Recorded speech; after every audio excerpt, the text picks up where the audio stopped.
We wanted to see what the activity was in a region, not just a little pocket of Indiana, especially since the location of the detection equipment wasn't in the center of Indiana. So we had to pick up several states to survey.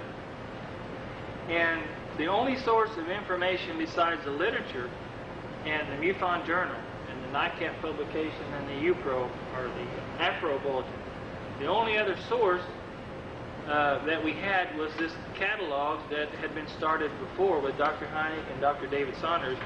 When Dr. David Saunders was working for the University of Colorado, it was called UNICAT. It had 50,000 primary entries. It had over 80 or 90,000 cases total. So there were duplications. Different witnesses were entered as separate cases.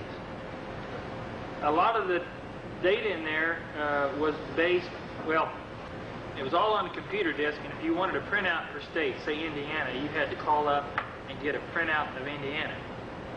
Each printout was $50.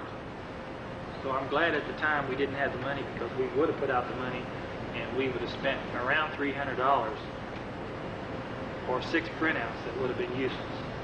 The data is simply not accurate enough. There are newspaper accounts, there are poor entries, just too many people were punching in data and leaving out this and that. So Dr. Willie Smith decided, you know, the best way to do it is to go through that whole catalog and pull out the cases that qualify under a strict set of guidelines.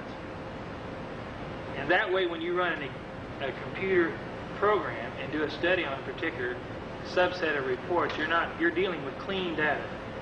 You don't have a lot of noise in there. If you have noise, you're going to get different results. So the criteria for the selection of cases, number one, at least 2 witnesses. Now, we don't throw out cases if they're reported by 1 witness. We'll log them all. But Dr. Smith won't consider a case unless it has at least 2 witnesses. However, cases with a single witness will be accepted if this case is unimpeachable or if additional supporting evidence exists. The following types of cases will be listed in MADAR. That's the classification of sightings that fall short of UNICAT. Without supporting evidence. Multiple witnesses, cases with insufficient evidence, which is what that one case that about the 2 gentlemen near the strip mine involved.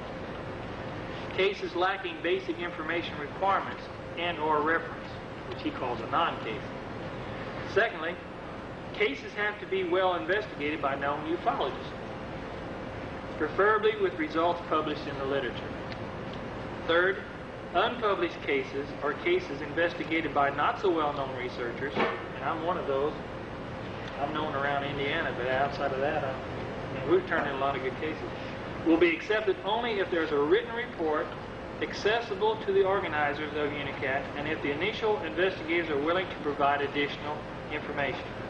And fourth and final, the case should contain at least 10 of the parameters specified by Dr. Hynek's list, which at present contains 225 repeatable characteristics of the UFO phenomenon.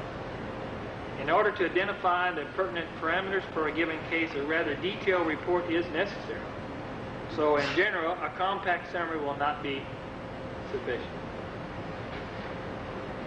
So it's interesting to note that since 1948, well actually we've tried collecting information from 47 on, but